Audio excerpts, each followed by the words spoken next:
Hello बच्चों, academic ज्ञान with Saurabh sir YouTube channel पर आपका फिर से हार्दिक स्वागत है। आज की क्लास में हम बात करेंगे क्लास 10 मैथ के चैप्टर नंबर 1 और 2 के CYQs।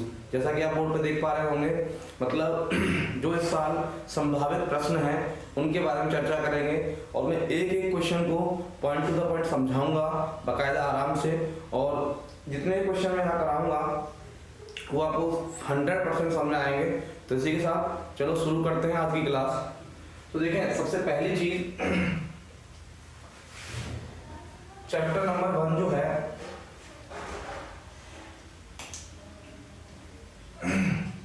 उस chapter number 1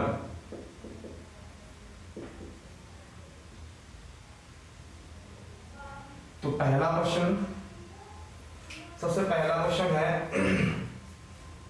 the product of two numbers is 2366। The product of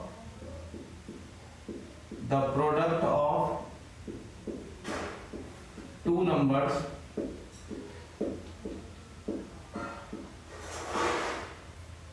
is 2366 if LCM is 182, if LCM is 182, then find SCF. Then find SCF. मतलब यदि दो संख्याओं का गुणनफल, यदि दो संख्याओं का गुणनफल 2366 है एवं LCM 182 है तो SCF ज्ञात करो।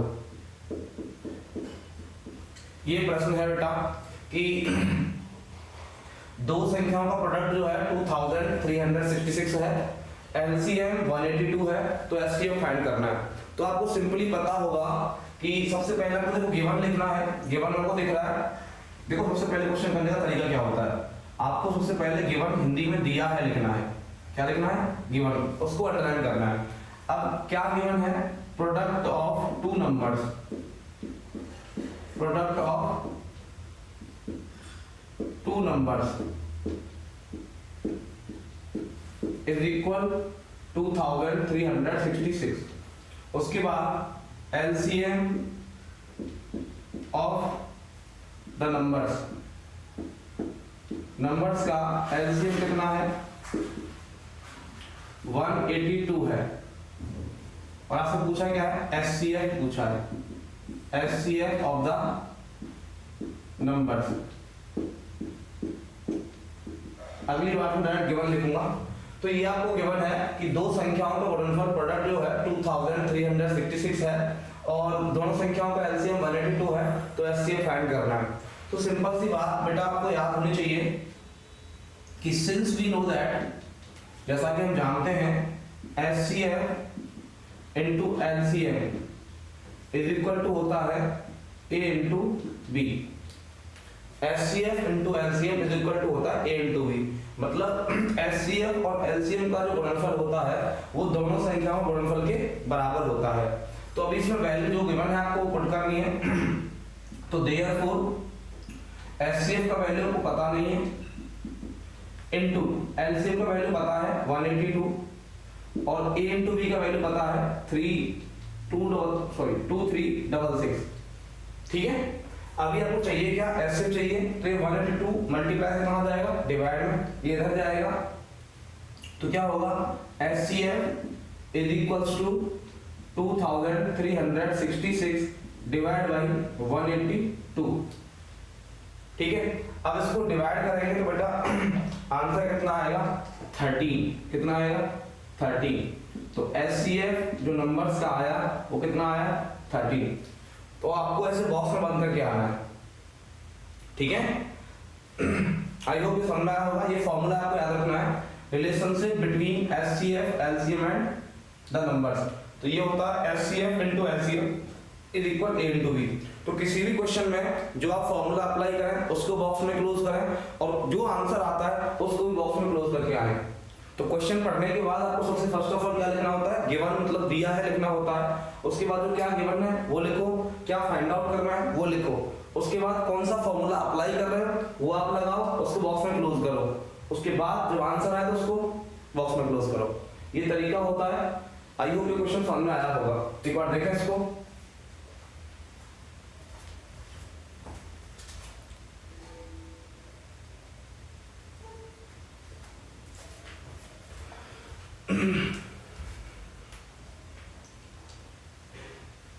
ठीक है,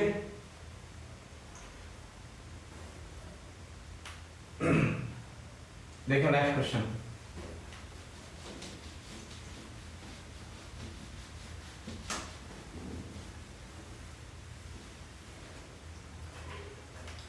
क्वेश्चन नंबर 2, सेकंड क्वेश्चन मैं केवल ज्यादा सॉल्व करूंगा, तो दूसरा क्वेश्चन नंबर 2 है, prove that root 5 is an irrational number. Prove that root 5 is irrational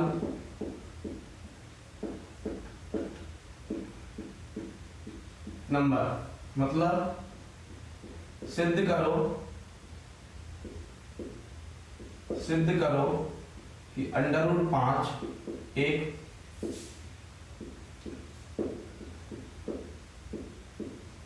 अपरिमेय संख्या है। बेटा जब भी ऐसा क्वेश्चन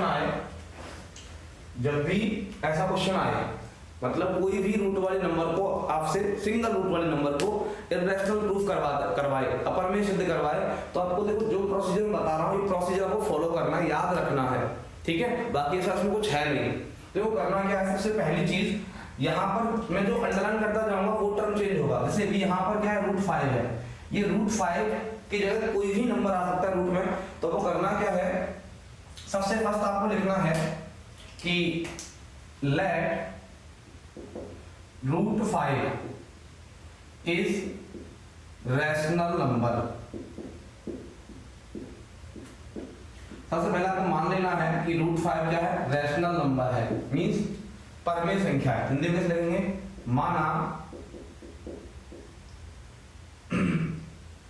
अंडर रूट 5 एक परमेय संख्या है। पहले ही मान लेना आपको। उसके बाद आपको पता होता है कि जब भी कोई नंबर रैशनल होती है उसको अपन पी अपॉन क्यू की फॉर्म में लिख सकते हैं। तो अपन लिखेंगे root 5 is equals to P upon Q. ठीक है, जो भी यहाँ नंबर होगा आपको केवल ध्यान इस नंबर पर रखना है, ये नंबर बदलेगा, बाकी कोई बदलाव नहीं होगा। ठीक है, तो फर्स्ट स्टेप क्या है कि आपको जो नंबर प्रूफ करना है ना रैशनल, उसको आप रैशनल मान लेंगे पहले। ठीक है, उसके बाद उसको पी अपॉन क्यू की फॉर्म में लिख देंगे। तो आप फिर क्या लिखोगे यहाँ ब्रैकेट में, यहाँ ब्रैकेट में एक पॉइंट लिखना होता है कि since P and Q are coprime numbers, कि जो P और Q है वो सहअभाज्य संख्याएं हैं। P और Q है सहअभाज्य संख्याएं, सहअभाज्य संख्याएं। तो एक बात मैं बता दूं बेटा कि को-प्राइम नंबर क्या होते हैं, ऐसे नंबर जिनमें मतलब 1 के अलावा कोई फैक्टर, कॉमन फैक्टर नहीं होता। ऐसे नंबर जिनमें 1 के अलावा कोई कॉमन फैक्टर या सार्क गुणनखंड नहीं होता उनको को-प्राइम नंबर कहते हैं। फॉर एग्जांपल 3 और 5, तो 3 और 5 में 1 के अलावा कोई कॉमन फैक्टर नहीं है। 7 और 4 ऐसे, तो को-प्राइम नंबर जिनमें 1 के अलावा कोई भी कॉमन गुणनखंड नहीं होता, कॉमन फैक्टर नहीं होता, तो ऐसे नंबर है ये P और Q।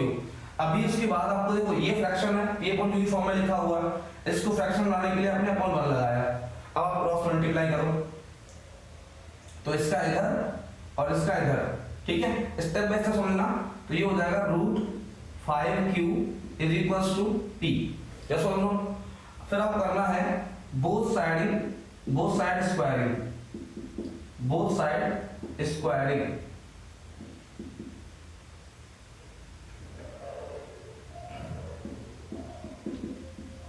मतलब दोनों पक्षों में वर्ग करना है आपको, दोनों पक्षों में वर्ग, ठीक है।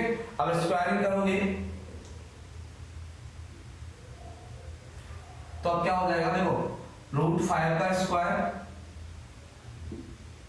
√5q का स्क्वायर इज इक्वल p का स्क्वायर, ठीक है। तो अभी √5 नंबर है तो अभी स्क्वायर करो तो रूट हटा दो, तो यहाँ से रूट हटेगा, ये बनेगा 5q square is equal p square, ठीक है। यहां से नाम दे दो आप इक्वेशन नंबर फर्स्ट। तो एक बात आप देख सकते हो कि जब मैं यहाँ से q स्क्वायर का वैल्यू कैलकुलेट करूंगा तो यहाँ से 5 कहाँ जाएगा, डिवाइड में। तो मतलब ये कह सकता हूँ इक्वेशन नंबर फर्स्ट को देखकर मैं कि जो p स्क्वायर है ना वो 5 से डिवाइड होगा। जब p स्क्वायर 5 से डिवाइड है इट मींस p भी 5 से डिवाइड होगा, ठीक है। तो मतलब यहाँ इक्वेशन नंबर फर्स्ट नाम देने के बाद इसको बॉक्स में क्लोज कर देना ऐसे करके, ठीक है। अब आपको करना क्या है कि बेटा जो अकेला स्क्वायर वाला नंबर है, जैसे p अकेला है, अकेले कहने का मीन्स है मेरा कि उसके सामने कोई कोफिशिएंट या मल्टीपल, हिंदी में गुणज नहीं होना चाहिए, इसके आगे कोई गुणज नहीं है ना, इसको अकेला मानते हैं। अब इस p स्क्वायर में से p यहां लिखा, ठीक है। नेक्स्ट स्टेप क्या है, p लिखा, इक्वल लगाया, जो नंबर इधर चल रहा है आपका, जैसे यहाँ q स्क्वायर क्या चल रहा है 5, जो नंबर यहाँ चल रहा है ना वो नंबर यहाँ लिखना है आपको 5, ठीक है। और p q से आगे लेटर कौन सा था, r, तो यहाँ r लिख देना, ठीक है। फिर आप जो पहले किया था बोथ साइड स्क्वायरिंग वही करना है, बोथ साइड स्क्वायरिंग, दोनों पक्षों में वर्ग करना है। अब दोनों पक्षों में जब वर्ग करोगे तो बेटा p का स्क्वायर p स्क्वायर और 5r का स्क्वायर 25r स्क्वायर, यस और नो। उसके बाद आपको देखना है कि जब ये जो p square equal 25r square हुआ, इसमें से इक्वेशन में फर्स्ट में p स्क्वायर का वैल्यू कितना है 5q स्क्वायर, तो यहां से लिखोगे आगे, इधर लिख रहा हूं फ्रॉम इक्वेशन फर्स्ट, समीकरण 1 से क्या होगा कि p स्क्वायर का वैल्यू कितना है 5q स्क्वायर, तो लिख दोगे 5q square is equal 25r square, ठीक है। अब यहां से कैंसिल आउट कर दो तो q square is equal 5r square, मतलब ये 5 इधर मल्टीप्लाई में था, डिवाइड में पहुंच गया, तो 25 को जब 5 से डिवाइड करोगे तो 5 आएगा नहीं आएगा, इसका नेम दे दो इक्वेशन नंबर सेकंड और इसको बॉक्स में बंद कर दो, ठीक है। अब देखो यहाँ अगर मैं r स्क्वायर का वैल्यू कैलकुलेट करूं तो 5 का डिवाइड कहां जाएगा q स्क्वायर में, तो मतलब q स्क्वायर 5 से डिविजिबल है। अब q स्क्वायर 5 से डिविजिबल है मतलब q भी 5 से डिविजिबल है, तो इक्वेशन सेकंड में हमने देखा कि q स्क्वायर 5 से डिविजिबल है, इक्वेशन फर्स्ट में हमने देखा कि p स्क्वायर 5 से डिविजिबल है। तो इसका मतलब ये हुआ कि जो हमने ये बात लिखी है ना कि p q को प्राइम नंबर है, ये बात गलत हो गई। भाई को प्राइम नंबर क्या होते हैं, जिनमें 1 के अलावा कोई कॉमन फैक्टर नहीं होता, लेकिन यहाँ p का कॉमन फैक्टर क्या है 5 और q का भी क्या है 5, तो मतलब दोनों का कॉमन फैक्टर 5 हो गया, तो ये तो को प्राइम नहीं है। तो हमारा ये जो स्टेटमेंट हमने लेट करा था ना कि p q क्या है को प्राइम है, ये तो कॉन्ट्रडिक्शन हो गया, विरोधाभास हो गया। तो आपको सिंपल ये लिखना है कि from equation first and second, ठीक है, अवर assumption is wrong, ठीक है, और कॉन्ट्राडिक्टरी, ठीक है। हिंदी में हमारी परिकल्पना गलत या विरोधाभासी है,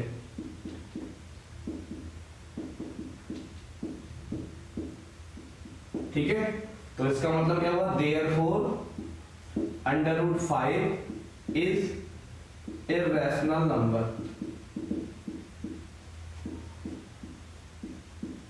इसका मतलब √5 एक अपरिमेय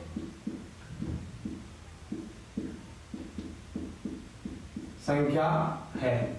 इस तरीके से सॉल्व करना है। तो मैं बता रहा हूं कहां कहां चेंज होगा। देखो ये वाली वैल्यू बदलेगी, बस ये वाली, ठीक है। यहां पर ये वाली जहां जहां लगा वो वैल्यू बदलेगी। यहां पर भी ये वाली, ठीक है। यहां पर भी ये वाली वैल्यू बदलेगी। यहां पर ये वाली वैल्यू बदलेगी, ठीक है। यहां पर ये वाली वैल्यू बदलेगी। यहां पर ये वाली वैल्यू, यहां पर भी ये वाली वैल्यू, यहां पर ये वाली वैल्यू, ठीक है। बाकी यहां ये वाली वैल्यू, जहां जहां मैंने अंडरलाइन करा है वहां वहां वैल्यू चेंज होगी। बाकी का पूरा तरीका सेम यही रहेगा। आप एक बार देखें,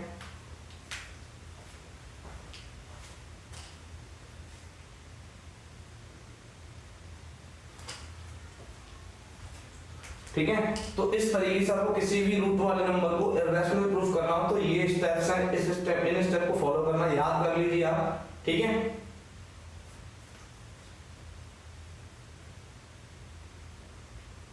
देखिए नेक्स्ट क्वेश्चन,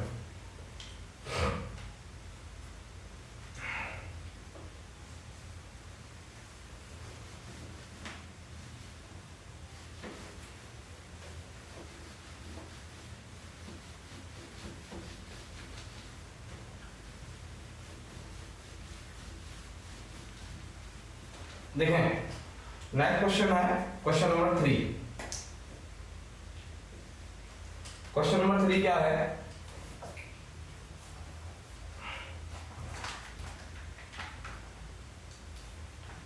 एक और ऐसा करते हैं, प्रूव दैट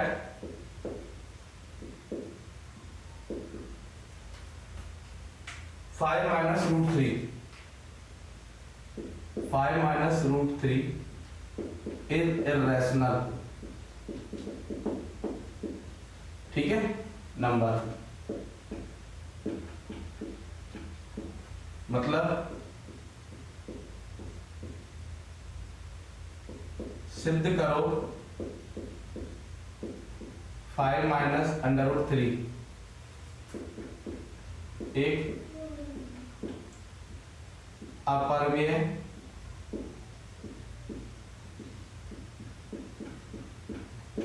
संख्या है। ये क्वेश्चन है। देखो अगर किसी रूट वाली नंबर को किसी नंबर के साथ में, नॉर्मल नंबर के साथ में प्लस या माइनस किया जाए तो उसका इररेशनलिटी प्रूफ करना बड़ा आसान होता है, उसमें कम स्टेप लिखने पड़ते हैं। कैसे? देखो मैं बताता हूं। सबसे पहले जो मैंने अभी बताया पिछले वाले क्वेश्चन में कि आपको वो नंबर जो गिवन है ना, जिसको इररेशनल प्रूफ करना है, उसको आपको रेशनल मान लेना है। तो आप क्या लिखोगे? लेट, मतलब माना, let 5 minus √3 is rational number. तो सबसे पहले आप मान लोगे कि वो संख्या परमेय है, रैशनल है, ठीक है। हिंदी में लिख रहा हूं, बोल रहा हूं। माना कि 5 माइनस √3 एक परमेय संख्या है, रैशनल नंबर है। उसके बाद आप जानते हो देयरफॉर, इसीलिए क्या हो जाएगा कि 5 माइनस √3 इज इक्वल P/Q। अगर रैशनल है, परमेय है, तो P/Q के रूप में लिख सकते हैं अपन। अब यहाँ पर लाइन याद रखो, since P, Q are coprime, Q और P क्या है? कोप्राइम नंबर है, ठीक है, सहअभाज्य संख्याएं हैं। उसके बाद आपको कुछ नहीं करना बेटा, यहाँ पर आपको जो रूट वाला नंबर है ना उसको सेपरेट कर लेना, अलग कर लेना है। तो क्या कर रहा हूँ, देखो सुनो, मैं P/Q को तो इधर लेके आ रहा हूँ और √3 को उधर ले जा रहा हूँ। तो क्या होगा? देखो 5 minus P/Q is equal to √3। ये कब कैसे किया मैंने? वाई ट्रांसपोजिंग, मतलब पक्षांतरण से। वाई ट्रांसपोजिंग हिंदी में पक्षांतरण, पक्षांतरण से, ठीक है, मैंने ऐसे लिख दिया। अब एक बात यहां गौर करो बेटा कि P/Q क्या है? रैशनल, और 5 के नीचे 1 लगा लो, ये भी क्या है? रैशनल। जब रैशनल नंबर में से रैशनल नंबर माइनस करेंगे तो आंसर रैशनल आएगा। बट रूट के अंदर अगर कोई भी प्राइम नंबर आता है तो वो क्या होता है? इररेशनल होता है। तो ये √3 क्या है? इररेशनल, और ये पूरा नंबर क्या है? रैशनल। तो इसका मतलब क्या हुआ, ये कॉन्ट्राडिक्शनरी हो गया, विरोधाभासी हो गया कि भाई कभी भी मतलब इरेशनल के इक्वल में रैशनल नहीं आ सकता। तो सिंपल यहीं से लिख दोगे इसमें, ये वाला स्टेटमेंट अंडरलाइन कर लो, यहां से लिखोगे इसका नाम है इक्वेशन नंबर फर्स्ट, तो लिखोगे फ्रॉम इक्वेशन नंबर फर्स्ट, समीकरण 1 से, ठीक है, अवर इमेजिनेशन और अजम्पशन है ना, इस कॉन्ट्राडिक्ट, एक मिनट पहले गलत हो गया, कॉन्ट्राडिक्ट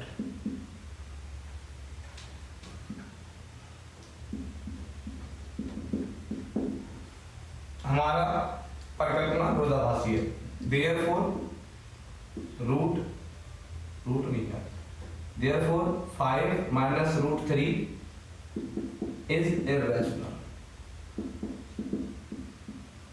ठीक है। तो ये 5 माइनस रूट 3 इरेशनल है। अब इसके लिए आप पॉइंट आप याद रखना, इस तरह मैं लिख रहा हूं कि रूट के अंदर कोई भी प्राइम नंबर आता है, रूट के अंदर कोई भी प्राइम नंबर आता है तो बेटा वो क्या होगा, इरेशनल होगा। कैसा होगा, इरेशनल। याद रखना, रूट के अंदर कोई भी अगर प्राइम नंबर आता है तो वो इरेशनल होता है, और कभी भी इरेशनल के इक्वल में रैशनल नंबर नहीं लिखा जाता।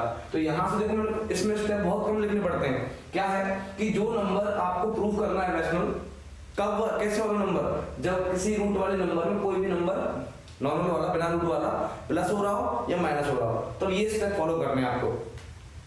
केवल कहाँ चेंज होगा, चेंज जो होता है ना, जहां मैं अंडरलाइन कर रहा हूं वहीं चेंज होगा। एक तो ये कि 5 माइनस रूट 3 ये वैल्यू बदलेगी, कुछ भी आ सकती है। फिर आपको पहला पॉइंट क्या लिखना है, हमेशा चाहे ओनली रूट वाले नंबर हो सिंगल, या फिर रूट वाले नंबर के साथ में कोई भी नंबर प्लस या माइनस हो रहा हो। तो पहला पॉइंट आपको ये लिखना है कि लेट 5 माइनस रूट 3 या कोई भी नंबर इज रैशनल नंबर। उसके बाद आपको उसको p अपॉन q पे इक्वल रखना, केवल यहाँ चेंज होगा, बाकी सेम रहेगा। फिर ये लाइन कॉमन रहेगी p q r को प्राइम नंबर। उसके बाद तो इसको अंडरलाइन नहीं कर रहा मैं क्योंकि ये सेम रहेगा, चेंज नहीं होगा, ठीक है। उसके बाद यहाँ वैल्यू चेंज होगी बस इस वाली जगह पर, ठीक है, यहाँ वैल्यू चेंज होगी। और उसके बाद ये ट्रांसफरिंग करना है आपको, और यहाँ डायरेक्ट लिखना है इसका इक्वेशन नंबर 1 लेवल कर देना, और उसका लिखोगे अवर इमेजिनेशन इज कॉन्ट्राडिक्ट, हमारी जो परिकल्पना विरोधाभासी है या रॉन्ग है। उसके बाद लिख दोगे यहाँ पर नंबर चेंज होगा, 5 माइनस रूट 3 है तो 5 माइनस रूट 3 इरेशनल। और एक बात याद रखना कि कोई भी नंबर रूट के अंदर अगर प्राइम है तो वो क्या होगी, इरेशनल मतलब अपर में होगी, ठीक है। आई होप समझ आया होगा, ठीक। अब देखते हैं क्वेश्चन नंबर 4। क्वेश्चन नंबर 4 जो है प्रश्न संख्या 4। अब क्वेश्चन नंबर 4 क्या है, देखो कि using prime factorisation method find the HCF and LCM of 144 and 192, ठीक है। HCF and LCM of 144 and 192, ठीक है, कि 144 और 192 का एचसीएफ और एलसीएम ज्ञात करो प्राइम फैक्टराइजेशन मेथड से, मतलब अभाज्य गुणनखंड विधि से। तो देखो कुछ नहीं करना, सबसे पहले आप करना क्या है कि जो नंबर है उनके प्राइम फैक्टर कर लो, ठीक है। तो आप ऐसे लिखोगे 144, ठीक है, और ऐसे लिखोगे 192, ठीक, ऐसे लिख लोगे। अब देखो 144 में 2 से डिवाइड जा रहा है तो डिवाइड करो, स्टार्टिंग 2 से ही करेंगे तो 2, तो 2 7 14, 2 2 4, ठीक है। फिर 2 से किया 2 3 6 और 2 6 12, फिर 2 से किया 2 8 36 है ना, फिर 2 से किया 9, फिर 3 से होगा 3 3 9, फिर 3 से होगा 1, हो गया। अब इसके प्राइम फैक्टर में देखो कितने बार 2 आया है, 1 2 3 4, तो 2 की पावर 4 इनटू, ठीक है। अब कितने टाइम 3 आया, 2 टाइम, 3 की पावर 2 इज इक्वल 144, ओके। ऐसे लिखना, क्या किया, आपको जो भी नंबर यहाँ गिवन हो उसको ऐसे लिखो, और स्टार्टिंग डिवाइड करना 2 से करना, अगर 2 का ना जाए फिर आगे बढ़ जाओ 3 पर, 3 का ना जाए तो 4 पर, ऐसे। तो 2 का डिवाइड कंटिन्यूअसली सीक्वेंस वाइज देना आपको डिवाइड, तो 2 का डिवाइड किया 144 में 72, फिर 2 का किया 36, ऐसे चलता जाएगा। अगर 2 कितने टाइम आया 1 2 3 4, तो 2 का पावर 4 इनटू 3 कितने टाइम आया 3 1 और 2 3 पावर 2। ऐसे यहां करो तो 2 का डिवाइड किया 2 9 जा 18, 2 6 जा 12, फिर 2 का किया 2 4 जा 8, 2 8 जा 16, फिर 2 का किया 24, फिर 2 का किया 12, फिर 2 का किया 6, फिर 2 का किया 3 और फिर 3 का किया 1। That's it. ठीक है, अब यहां देखो 2 कितने टाइम है 1 2 3 4 5 6, तो 2 का पावर 6 इनटू 3 कितने टाइम है 1 टाइम, तो 3 का पावर 1 इज इक्वल आएगा 192। अब इन दोनों को देखो थोड़ा एक बार गौर से। देखो एचसीएफ का फुल फॉर्म होता है हाईएस्ट कॉमन फैक्टर, तो नाम में क्या आ रहा है हाईएस्ट। तो जब भी एचसीएफ निकालना होता है तो आपको ध्यान रखना कि बेटा लोएस्ट पावर लेना होता है, lowest exponent number, lowest exponent number मतलब कम घात वाली संख्या लेनी होती है। ठीक है, अब एलसीएम का नाम होता है lowest common multiple, lowest common multiple. तो एलसीएम में लोएस्ट वर्ड आता है तो मतलब पावर हाईएस्ट वाला लेना होता है। एचसीएफ में हाईएस्ट वाला मतलब हाईएस्ट लेटर वर्ड आता है तो उसमें लोएस्ट वाला पावर लेना होता है। तो आप देखना इसका मैं एचसीएफ कैसे निकालूंगा। तो एचसीएफ अब लिखना कैसे ऑफ 144, 192 इज इक्वल। अब बेटा तुम देखो दोनों में कॉमन क्या है, आप कहोगे 2 कॉमन और 3 भी कॉमन है, तो 2 का लोएस्ट पावर कौन सा है 4 या 6, तो आप कहोगे 4, तो आप लिखोगे 2 का पावर 4 इनटू, अब कॉमन दूसरा कौन सा 3 का लोएस्ट पावर कौन सा है 1, तो 3 का पावर 1। तो इसका मतलब ये एचसीएफ हो गया। अब सॉल्व कर लो कितना आएगा 2 का पावर 4 का मतलब 16 और 3 का मतलब 1, तो 16 इनटू 3, तो आंसर कितना आएगा 48। तो एचसीएफ कितना आया बेटा 144 और 192 का 48। ठीक है, एचसीएफ का फुल फॉर्म है हाईएस्ट कॉमन फैक्टर, तो आपको पावर लोएस्ट वाला लेना है। ठीक है, अब एलसीएम देखो, तो एलसीएम निकालोगे तो LCM of 144 and 192 is equal. LCM में क्या होता है बेटा जो कॉमन फैक्टर है उसका तो हाईएस्ट पावर लेना है और जितने भी फैक्टर बच जाए वो सारे लिख देने मल्टीप्लाई में। तो देखो 2 कॉमन है, तब यहाँ हाईएस्ट पावर कौन सा 4 या 6, तो आपका 6, तो 2 का पावर 6 इनटू कॉमन दूसरा कौन सा है 3, तो हाईएस्ट पावर कौन सा 3 का पावर 2, तो आप लिखोगे 3 का पावर 2। ठीक है, अभी तो कुछ बचा नहीं बचा, अगर बचता तो वो लिखना रहता है यहाँ इनटू, ध्यान रखना। तो आप लिखोगे 2 का पावर 6 का मतलब क्या होता है 64 और 3 का पावर 2 का मतलब 9। ठीक है, तो 64 into 9 करोगे तो आंसर आएगा 9 4 36 का 6 कैरी 3 और 9 6 जा 54 और 3 57 576, ये आ गया एलसीएम। ठीक है, आई होप समझ में आया, एक बार देख लें।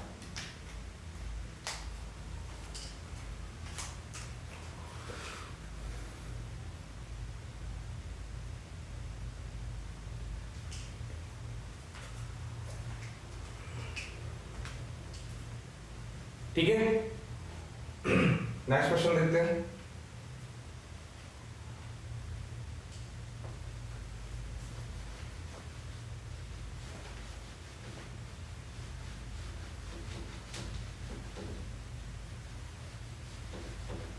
देखें क्वेश्चन नंबर 5, क्वेश्चन नंबर 5। तो क्वेश्चन नंबर 5 क्या है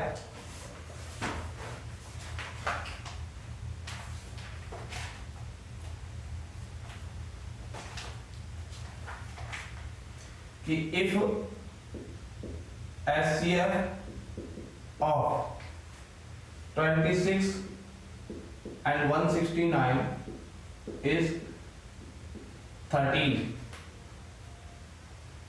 then LCM of 26 and 169।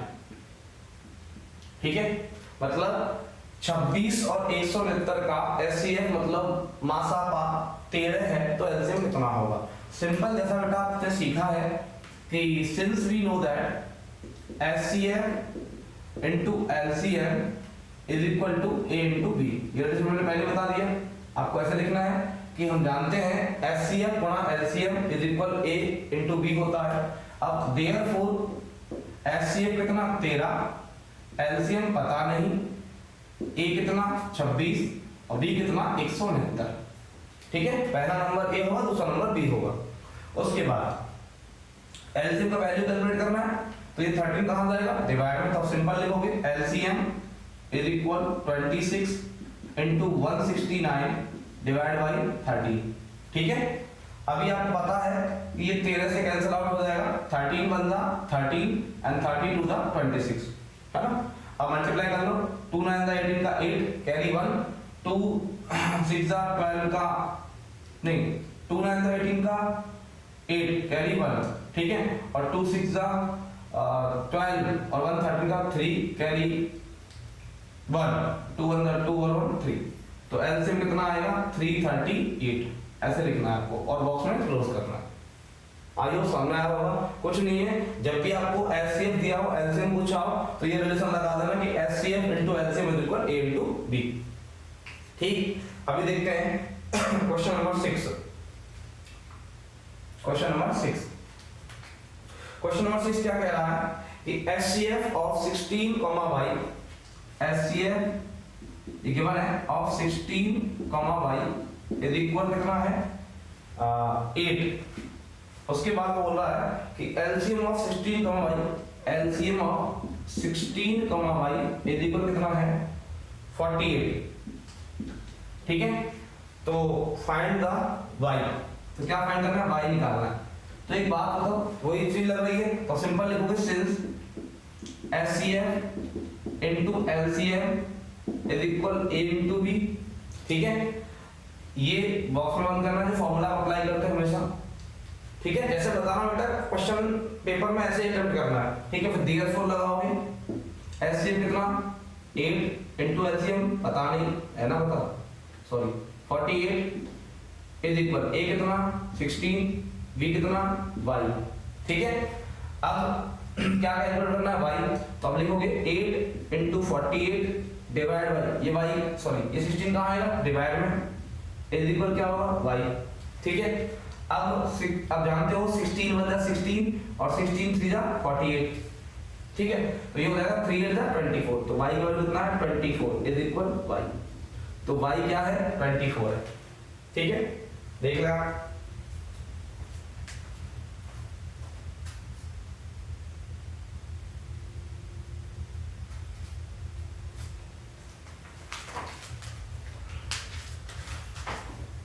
Next question.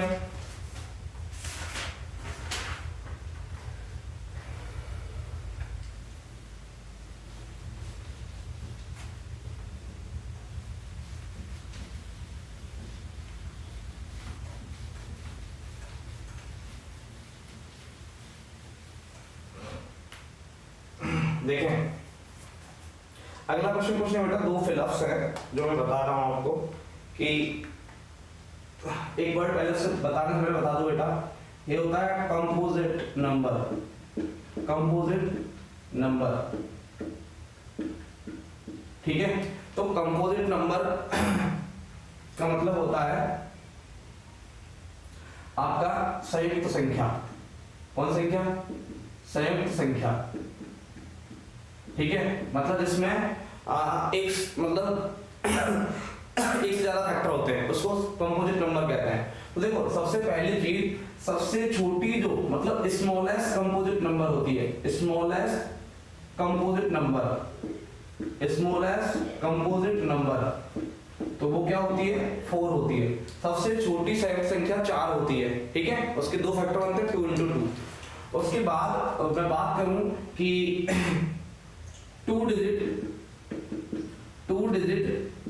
Composite number, 2 digit की जो कंपोजिट नंबर होती है वो क्या होती है बेटा 10 होती है। कितनी होती है 10।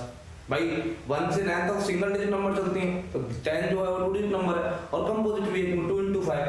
ठीक है, तो अभी इसको 4 लिखते हैं बेटा 2 into 2, अब याद रखना, तो 2 into 5, तो मैंने अभी बोला कि कंपोजिट नंबर ऐसे नंबर होते हैं जिनमें एक से ज्यादा फैक्टर होते हैं, वो कंपोजिट नंबर है। फॉर एग्जांपल सबसे छोटा कंपोजिट नंबर होता है 4, याद रखना, और सब 2 डिजिट का स्टार्टिंग कंपोजिट नंबर 10 होता है। ठीक है, ये दोनों बातें इंपॉर्टेंट है, याद रखना। अब क्वेश्चन क्या पूछ रहे थे, वो एमसीक्यू फिलअप का क्वेश्चन है कि LCM of smallest 2 digit composite number, 2 digit का सबसे छोटा कंपोजिट नंबर क्या होता है, 10 होता है, और स्मॉलेस्ट कंपोजिट नंबर और स्मॉलेस्ट सबसे छोटा कंपोजिट नंबर क्या होता है, 4 होता है। ठीक है, तो इन दोनों का अगर आप एलसीएम निकालें तो एलसीएम ऑफ, क्वेश्चन यही है, एलसीएम ऑफ 4, 10, तो बेटा कितना आएगा, एलसीएम ऑफ 4, 10 कितना आएगा, तो 2 का पावर 2 into 5। देखो मैंने भी बताया कि एलसीएम का मतलब होता है लोएस्ट कॉमन मल्टीपल, तो नाम में लोएस्ट आ रहा है तो पावर हाईएस्ट वाला लेना है। अब देखो 4 और 10 के जो फैक्टर हैं उनमें देखो कॉमन फैक्टर है 2, तो यहाँ ऊपर 2 का पावर 2 है, नीचे 2 का पावर 1 है, तो हाईएस्ट पावर कौन सा होगा, 2 का पावर 2। ठीक है, और जो बचा है वो भी लेना है, क्या बचा है, क्या 5, तो 5, तो आंसर आएगा 2 का 4 मतलब 4 5 जा 20, तो एलसीएम 4 और 10 का कितना आता है, 20। तो अब याद रखना कि लो स्मॉलेस्ट कंपोजिट नंबर 4 और 2 डिजिट स्मॉलेस्ट कंपोजिट नंबर 10, दोनों का एलसीएम कितना आता है, 20। ठीक है ना। दूसरा है कि अगर ए और बी जो है वो कोप्राइम नंबर है तो ए क्यू और बी क्यू क्या होगा, कोप्राइम होगा। ये भी है कि ए बी आर कोप्राइम, सह अभाज्य है, तो ये ए और बी बेटा कोप्राइम है मतलब सह अभाज्य है, तो बेटा ए क्यू और बी क्यू दोनों क्या होंगे, कोप्राइम। ठीक है, कैसे समझा रहा बेटा, तो ये भी कोप्राइम होगा, ए क्यू भी, और बी क्यू भी कोप्राइम होगा। जब ए बी कोप्राइम है तो उनके क्यू भी कोप्राइम होंगे। समझाता हूं कैसे, देखो एग्जांपल के लिए मैंने लिया कि ए का वैल्यू 3 है और बी का वैल्यू 7 है। ठीक, अब इनका जब आप क्यू करोगे, देखो जैसे मैंने लिखा कि ए का क्यू इज इक्वल टू 3 का क्यू कितना आएगा, सॉरी इसको लगा दे, क्यू कितना आएगा 81।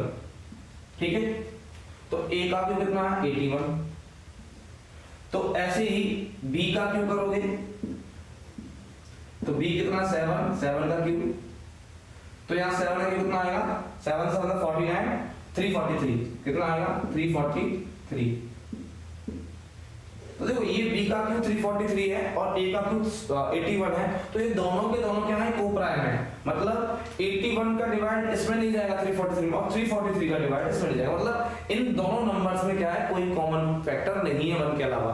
तो ऐसे नंबर जिनमें 1 के अलावा कोई कॉमन फैक्टर नहीं होता उनको कोप्राइम नंबर कहते हैं, और जिनमें 1 के अलावा और भी फैक्टर होते हैं उनको कंपोजिट नंबर कहते हैं। तो ये दो वर्ड समझ लेना बेटा कि कंपोजिट नंबर क्या होता है, कोप्राइम नंबर क्या होता है। कोप्राइम जिनमें 1 के अलावा कोई कॉमन फैक्टर नहीं, और कंपोजिट जिनमें 1 के अलावा भी और फैक्टर कॉमन होते हैं उनको कहते हैं कंपोजिट।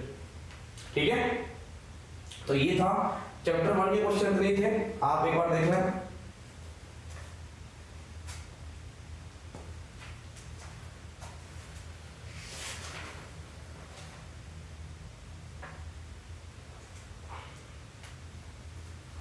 ठीक है, अब देखते हैं चैप्टर नंबर 2।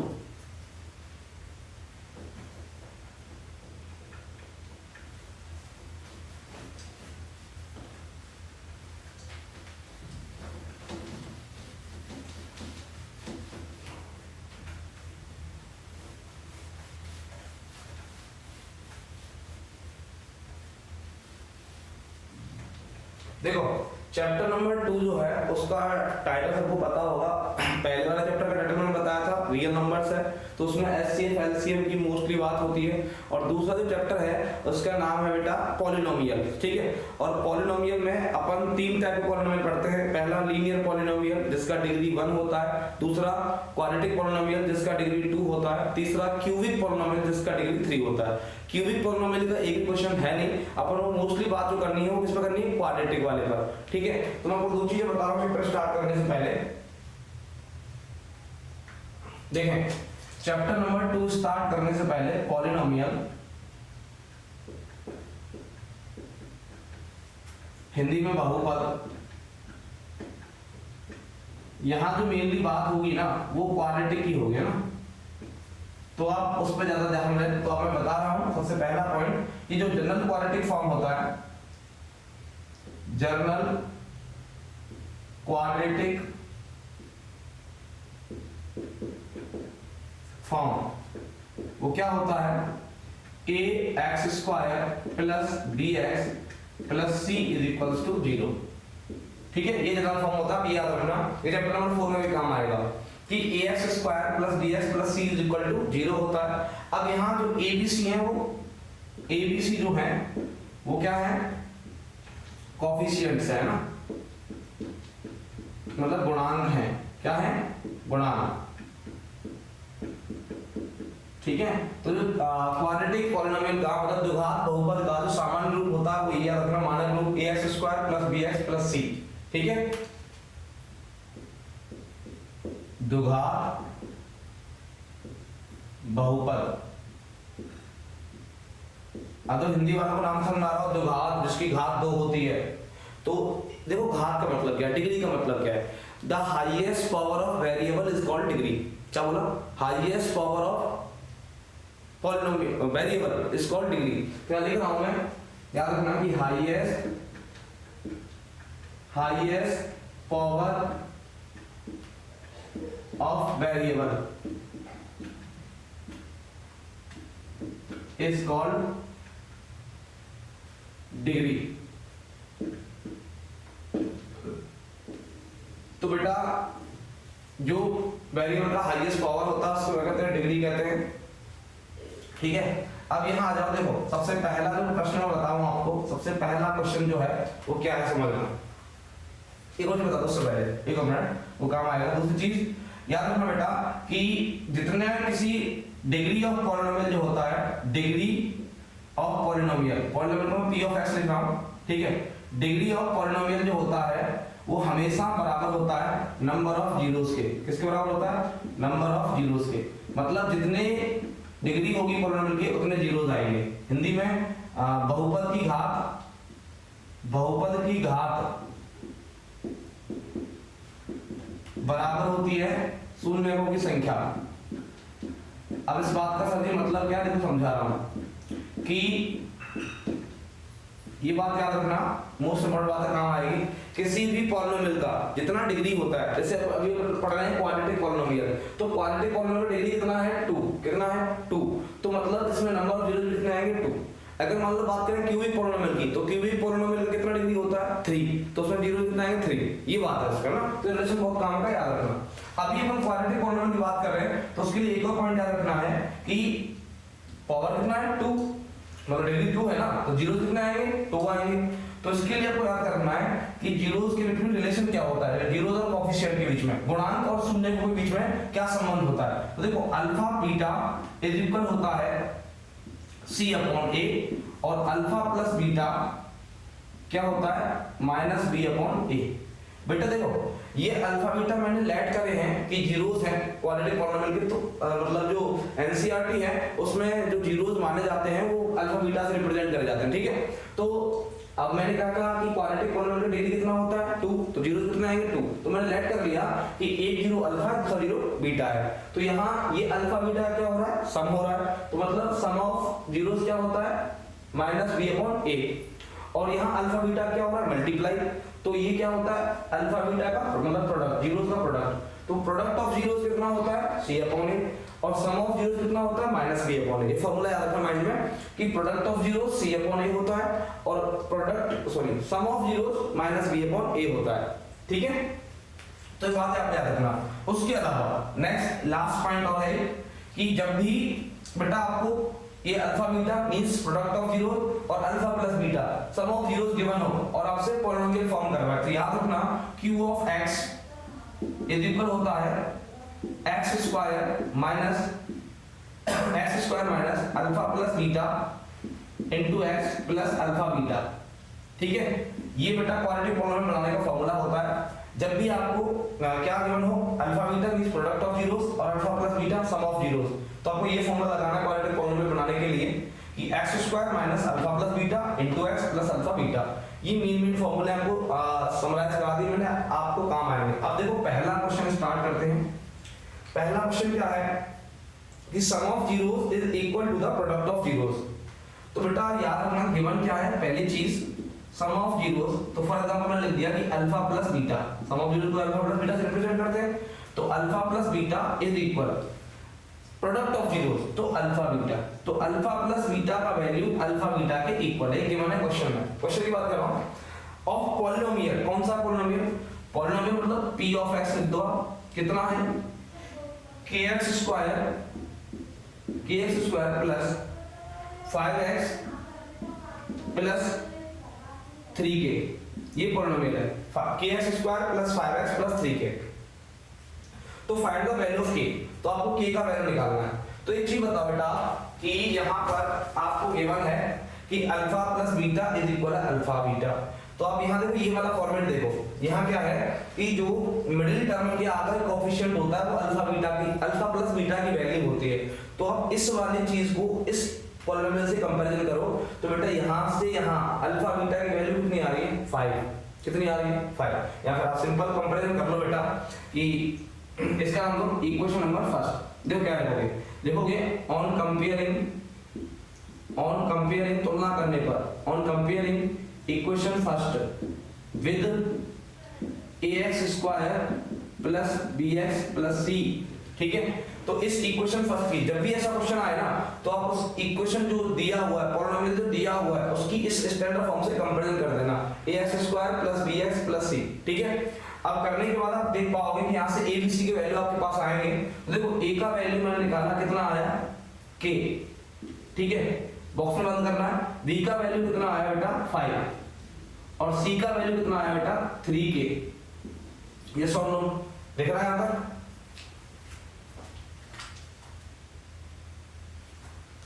ठीक है। तो a का वैल्यू कितना आया k, b का वैल्यू कितना आया 5 और c का वैल्यू कितना आया 3k। उसके बाद आपको देख यहां मैंने बताया कि अल्फा बीटा मतलब product of zeros c upon a होता है, अल्फा प्लस बीटा क्या होता है minus b upon a sum of zeros. तो अब यहां से वैल्यू निकालोगे तो देखो अल्फा प्लस बीटा, तो आप लिखोगे alpha plus beta is equal minus b upon a, तो माइनस फॉर्मूले का b कितना 5 अपॉन a कितना k, तो 5 अपॉन k आया पहली बार, ठीक है।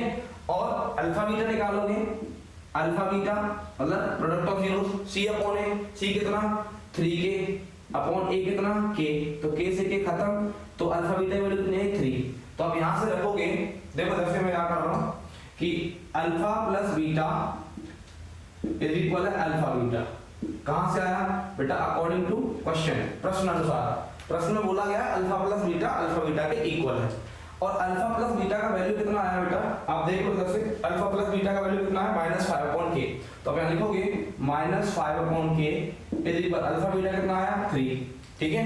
अब देखो नीचे इसके मान लगा लो, क्रॉस मल्टीप्लाई करो, तो यहां से होगा 3k इज इक्वल -5, तो यहां से आप k का वैल्यू निकालोगे तो k इज इक्वल -5 अपॉन 3, तो k का वैल्यू कितना आएगा -5 अपॉन 3। ऐसे करना, देख लो सॉल्व कर।